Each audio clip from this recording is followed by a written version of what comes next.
శర్వానంద్ హీరోగా పరిచయం అవుతూ 5వ తారీఖు అనే సినిమా తెరకెక్కింది. 2003లో విడుదలైన ఈ చిత్రం డిజాస్టర్గా నిలవడంతో శర్వా పేరు ఎవరికీ తెలియకుండా పోయింది. దాంతో మళ్లీ ప్రయత్నాలు కొనసాగించిన శర్వాకు సుమంత్ హీరోగా తెరకెక్కిన గౌరీ సినిమాలో ఫ్రెండ్ క్యారెక్టర్ పాత్ర వచ్చింది. పాత్ర నచ్చడంతో శర్వా క్యారెక్టర్ ఆర్టిస్ట్గా చేయడానికి ఒప్పుకున్నాడు. ఆ తర్వాత ఒకరోజు రామ్ చరణ్ శర్వానంద్ను చిరంజీవికి పరిచయం చేశాడు.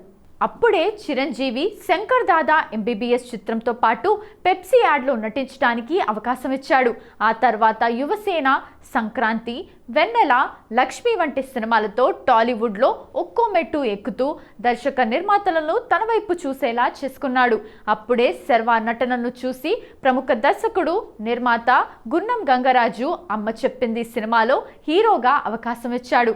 సినిమా ఫలితం ఎలా ఉన్నా శర్వానంద్ నటనకు మంచి ప్రశంసలు దక్కాయి.